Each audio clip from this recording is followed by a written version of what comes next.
네, 여러분 안녕하세요. 미분기하학 강의 영상입니다.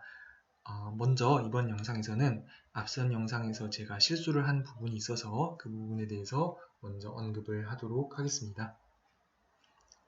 예, 제가 중요한 실수를 한 것이 있는데요. 이 앞에 명제 두 번째에서 나온 것입니다.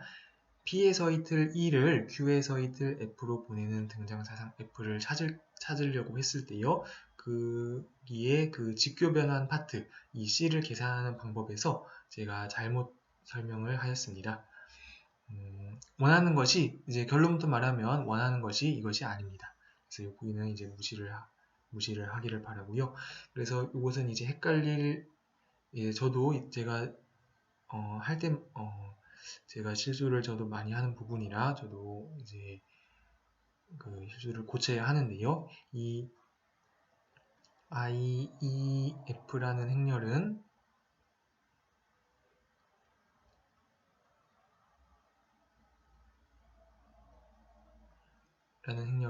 이제 생각을 해보면은 IEFVE가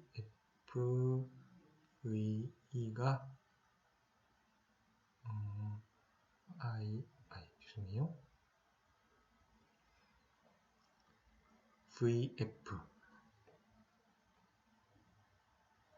VF를 만족하는 행렬입니다.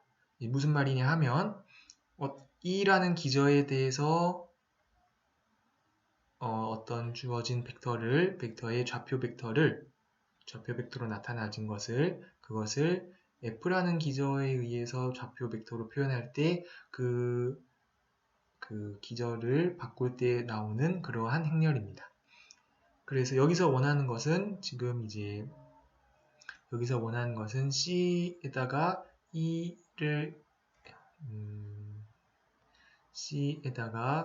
EI라는 이 기저의 원소를 보냈더니 FI가 원소가 되는 것을 원하는 것이기 때문에 이것은 이제 엄밀히 말하면은 이 행렬과는 사실은 이제 관계가 그다지 많지 않다고 볼 수가 있겠습니다.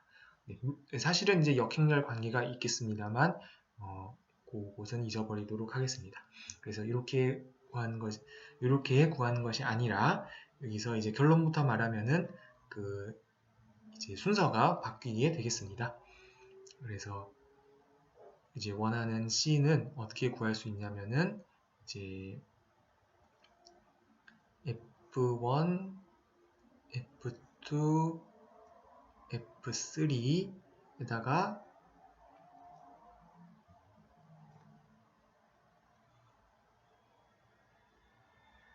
E1, E2, E3 그러니까 사실은 오른쪽부터 하는 거죠.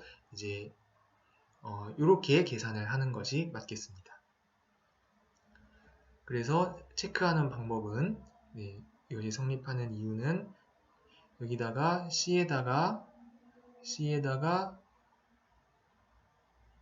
EI를 C에다가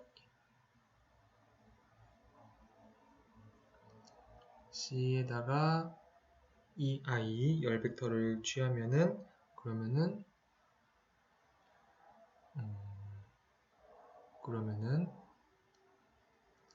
이제 FI가 나오는 것을 확인을 할 수가 있습니다.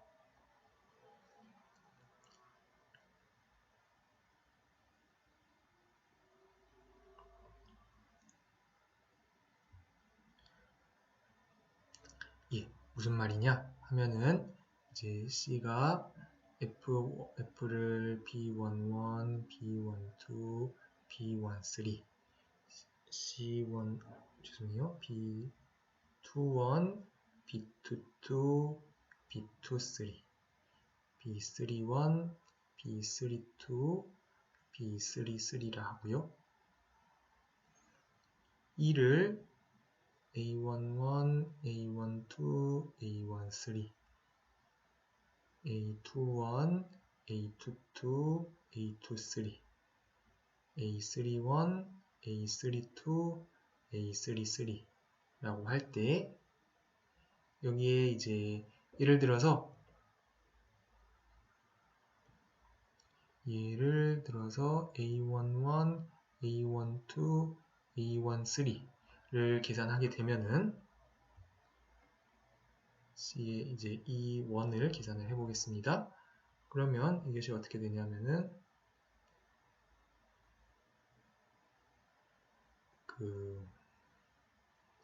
이 아이가 정규 직교 기저라는 사실에 따르면은 100이 나오게 되겠습니다. 그러면은 계산을 하면은 B11, B12, B13가 돼서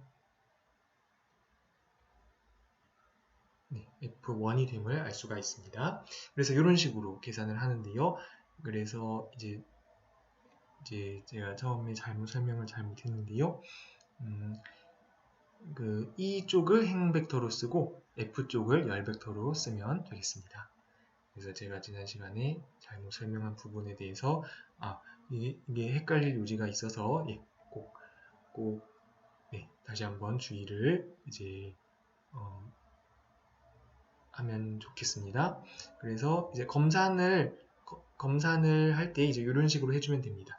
이쪽에다가 이 아이를 우리가 열 벡터로 넣을 테니까 여기가 이쪽이 행 벡터가 되어야 이제 행렬 곱셈을 해서 이제 간단하게 나오고요. 그래서 원하는 결과를 얻을 수 있게 되는 것입니다. 네, 먼저 이제 지난 시간에 이제 잘못 설명한 부분에 대한 이제 수정 해설이었습니다. 예, 그러면은 이번 영상의 남은 부분에서는 이제 주어진 틀에 우리가 오리엔테이션이라고 부르는 향에 대해서 알아보도록 하겠습니다.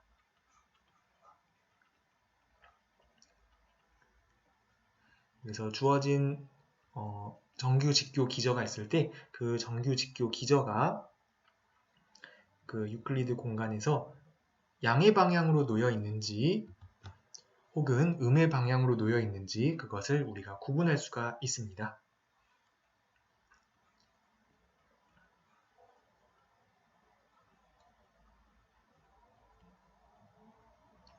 그래서 E1, E2, E3가 점 P에서의 틀일 때 점 P에서의 틀이라는 것은 TP-R3의 이제 정규 직교 기저라는 것을 말하고요.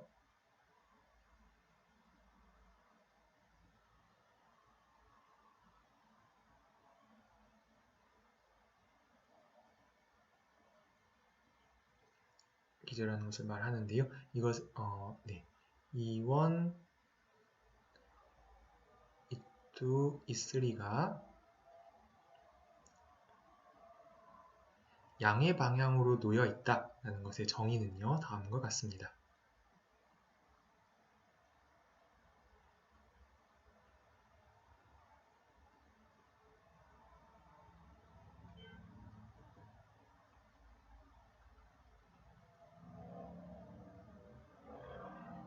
정의는 E1, E2, E3가 1이다 는 것입니다.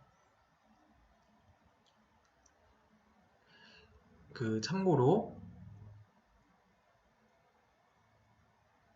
E1, E2, E3는 이 틀의 자세 행렬을 우리가 A라고 한다면은 이 행렬의 디터미넌트와 같습니다.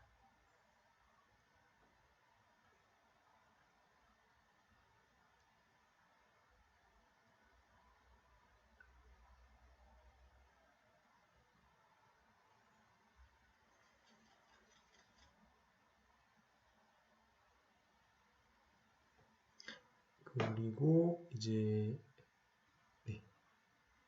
음의 방향으로 놓여 있다는 것은 이제 반대로 이것을 계산하는 것이 마이너스 1이 되면은 음의 방향으로 놓여 있다고 얘기를 합니다. 이 정규 직교 기저의 자세 행렬은 직교 행렬이어야 되기 때문에 디터미넌트가 1 아니면 마이너스 1이라는 것은 우리가 알 수 있습니다. 그래서 이제 정의는요, 등장 사상의 경우에 이 등장 사상이 이 오리엔테이션을 보존하는지 아니면 바꾸는지 그 여부를 우리가 알 수가 있습니다. 이때 이 F의 부호, F의 사인을 우리가 F의 그 직교 변환 부분의 행렬식으로 정의합니다.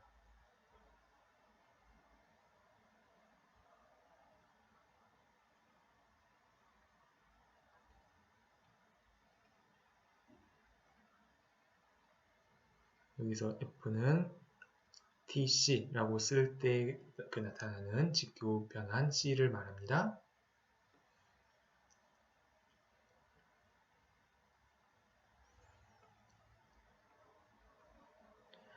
그러면 이제 정리는 다음과 같습니다.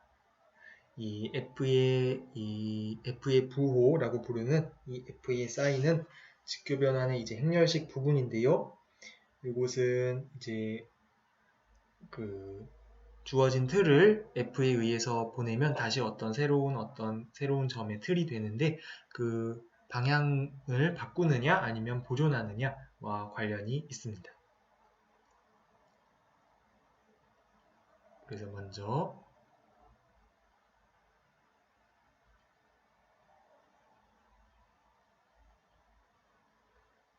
E1, E2, E3가 이제 어떤 점 P에서의 틀일 때 F의 접사상들을 취하면은 이것은 그것의 이제 부호는 F의 부호 곱하기 E1, E2, E3가 된다는 사실을 알 수 있습니다.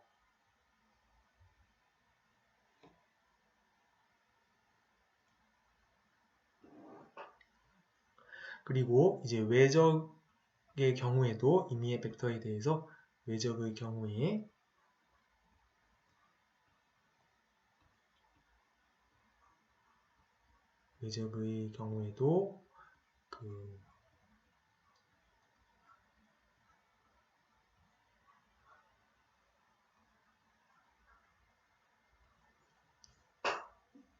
그 외적한 경우에 그 F의 부호가 이제 앞으로 나오게 되겠습니다. 그래서 F가 만약에 그 향을 바꾸는 변환이라면 그러면은 외적에서 이제 부호가 마이너스가 이제 앞으로 나오게 되겠습니다.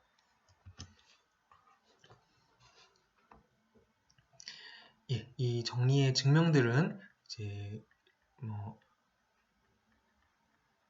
아주 간단하다고 보일 수는 없을지도 모르지만 예, 전부 이제 그 행렬을 이용한 계산입니다.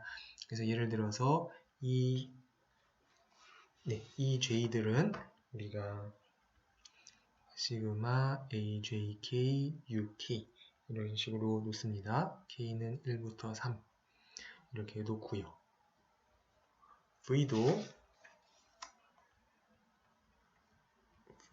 V는 시그마 I는 1부터 3까지 이제 VI, UIP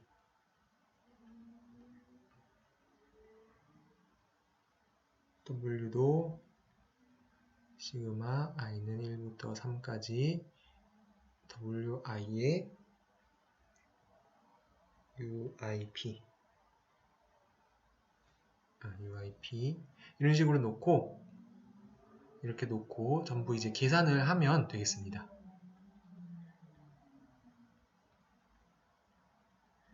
놓고 계산을 하는 것이니까요. 예, 요거의 증명도 각자 이제 책을 참조하며 이제 해보는 것으로 맡기도록 하겠습니다. 그래서 이제 중요한 것은 이제 그 의미를 이제 기억을 하면 되겠는데요.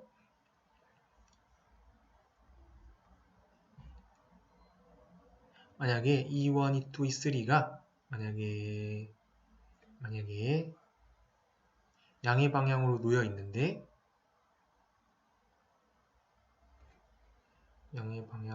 있는데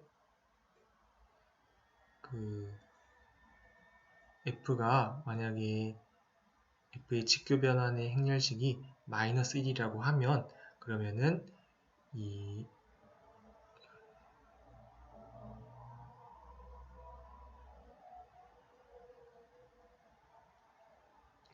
그런 F에 의해서 보내지는 것은 그 음의 방향으로 놓이게 되겠습니다.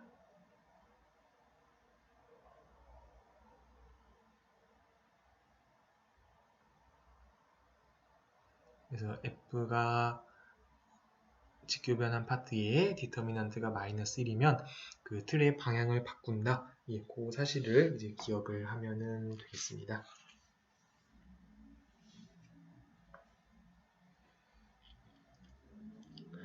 그러면 이제 우리가 하고 싶은 것은 이제 다음과 같습니다. 우리가 하고 싶은 것은 다시 한번 이제 또 새로운 문제인데요. 네, 이쪽에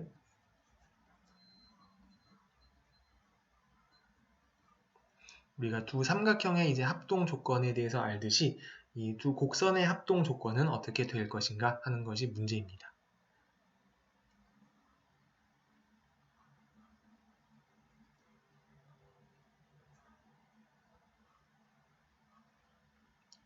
두 곡선 알파와 베타가 있을 텐데요. F 알파 T가 베타 T.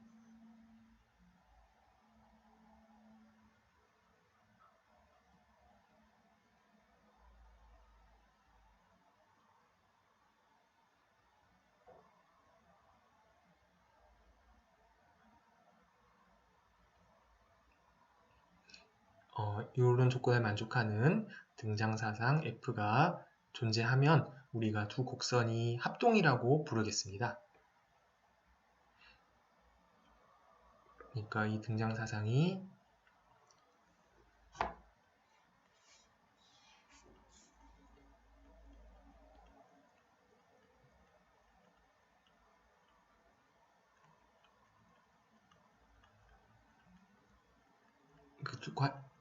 이렇게 썼는데요. 이건 다시 한마디로 말하면은 두 곡선이 합동일 필요충분 조건을 찾을 수 있겠는가? 이것이 이제 두 번째 이제 우리가 관심 있는 큰 질문이 되겠습니다.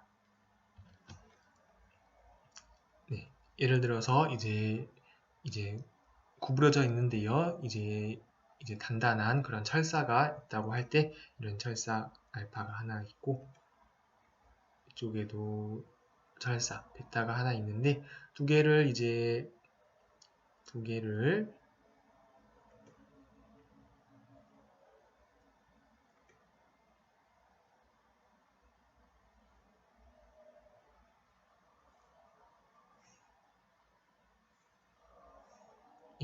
요거를 이제 이런 식으로 이렇게 끌고 와서 이렇게 끌고 회전을 하고 싶은데요. 회전은 잘 안 되지만 회전을 해가지고 이게 두 철사가 딱 포개어지게 이렇게 할 수 있겠는가? 이제 이런 질문이라고 생각을 하면 되겠습니다. 알파를 옮기는 건데 사실은 알파를 F로 이렇게 등장 사상에 의해서 보내서 이제 베타와 정확히 이렇게 겹쳐지게 할 수 있겠는가? 그러면은 이제 두 곡선이 이제 합동이라고 말을 하고요. 이것이 이제 우리가 이제 곡선에 대해서 공부하면서 이제 최종적으로 답하고 싶은 이제 질문이 되겠습니다. 그래서 이 합동 조건에 대해서 이제 앞으로 이제 알아보려고 하고요. 여기서는 이제 이 질문에 대해 답하기 위한 준비 작업들에 대해서 같이 살펴보도록 하겠습니다.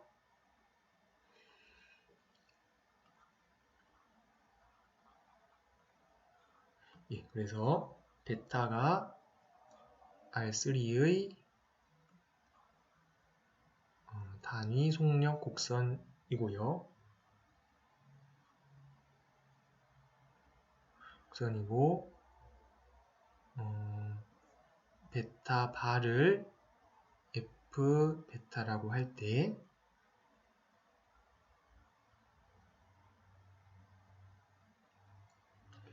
그래서 이 베타에 나오는 거를 카파, 타우, T, N, B 들이라고 하고요. 이 베타 바에서 나오는 것을 카파, 타우 바, T 바, N 바, B 바 이렇게 놓겠습니다. 그랬을 때 이 빨간색과 파란색의 이제 관계에 대해서 우리가 알 수 있는데요. 그래서 먼저 이제 중요한 것은 곡률은 변하지 않습니다. 중요한 것은 F는 등장사상입니다.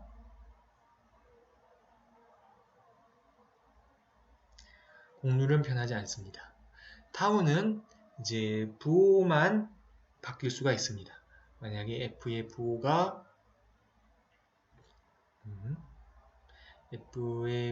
마이너스 1이었다면 타우도 부호가 바뀌어서 나오겠습니다. 그 다음에 T는 F를 보낸 것으로 N도 N을 F의 접사상에 의해 보낸 것으로 접사상입니다. 그런데 이제 중요한 것은 B반은 F 스타 B에다가 F의 부호가 이제 곱해져서 나오게 되겠습니다.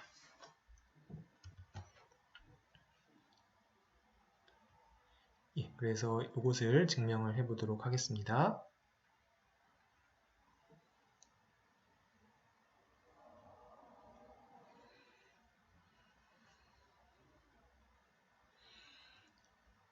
먼저 이제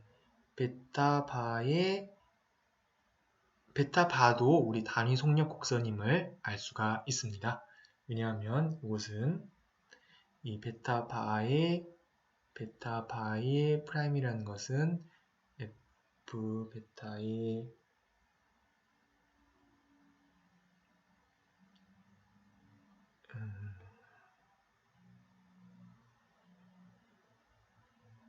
그러니까 DT분의 DT분의가 아니고요. 그러니까 이곳은 이제 F 베타 이것의 속도 벡터인데요. 이것이 이제 그 연쇄 법칙에 따르면은 이렇게 나타난다는 것을 우리가 알 수 있습니다. 베타 프라임 이 벡터를 베타 프라임 베타의 벡터를 F의 접사상에 의해서 보낸 것 이렇게 되는데요. 그런데 이제 F 스타는 이제 직교 변환이기 때문에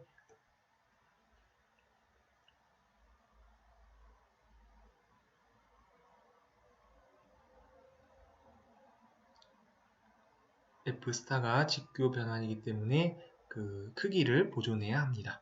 그래서 이것은 그대로 베타 프라임이 되고 이것이 1임을 알 수 있습니다.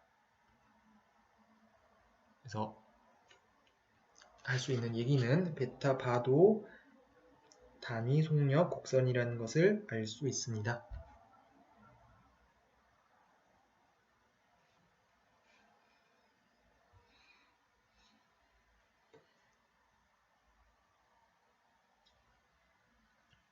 그 다음에 이제 T바는요. 그러면 정의에 따르면은 이것은 베타 바의 프라임인데요. 이것은 베타 프라임을 F 스타로 보낸 것인데요. 그러니까 이것은 F 스타 T가 되겠습니다. 그러면 이제 카파를 먼저 해보도록 하겠습니다. 카파 바는요. 카파 바는 베타 바의 더블 프라임의 크기라는 것을 우리가 알고 있습니다. 근데 이것은 역시 같은 방법으로 베타 더블 프라임을 F 스타로 보내준 것인데요. F 스타는 크기를 보존하니까 이것은 베타 더블 프라임이 되고 그래서 카파와 같음을 알 수가 있습니다.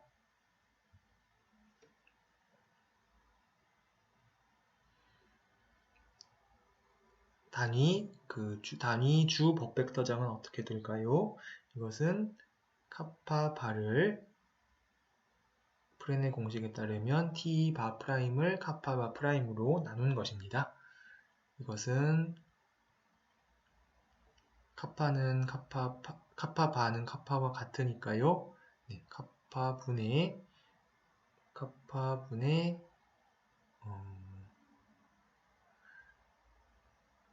베타바의 더블 프라임으로 쓸 수가 있겠습니다. 그러면 이것은 그런데 카파의 F 스타의 베타의 더블 프라임이 되는데요. 그러면 이것은 F 스타는 이제 선형 변환이기 때문에 F 스타의 n임을 알 수가 있습니다. 다시 한번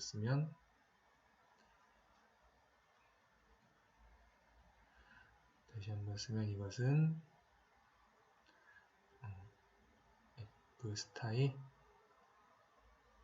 카파분의 베타 더블 프라임이 돼서 F 스타의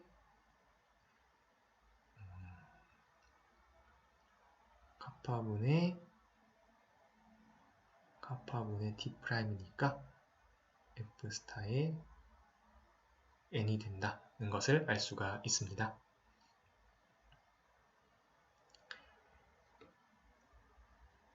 다음으로 이제 B를 계산해 보겠습니다. B반은요. B반은 정의에 따르면 T바 곱하기 N바인데요. 그런데 이것은 F 스타 T 외적 F 스타 N인데요. 이것은 이제 앞선 그 보조 정리에 따르면은 여기 외적에서 F의 사인이 튀어나오게 되겠습니다.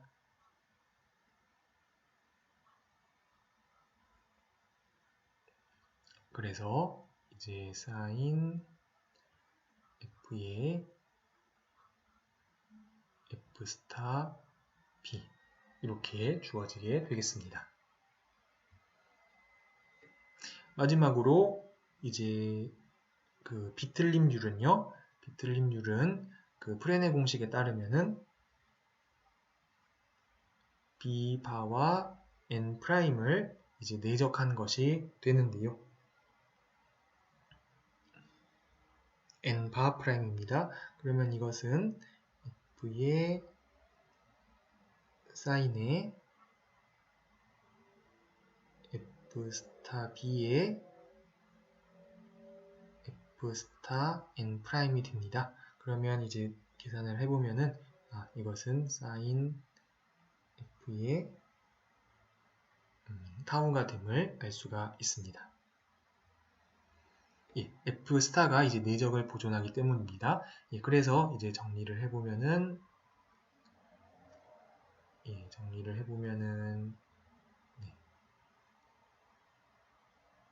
이 다음에 이런 관계를 얻을 수가 있습니다. 정리를 해보면은 베타를 어떤 등장 사상에 의해서 보냈을 때 공률은 변하지 않고 이 비틀림률은 이제 F의 부호만 곱해져서 나온다고 이렇게 정리를 할 수가 있습니다.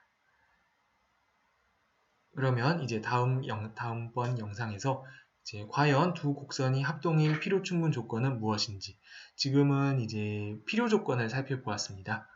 그렇다면 이제 충분 조건으로는 어떤 것이 있는지 그것에 대해서 더 이야기를 나눠보도록 하겠습니다. 이것으로 이번 주 영상을 마치도록 하겠습니다.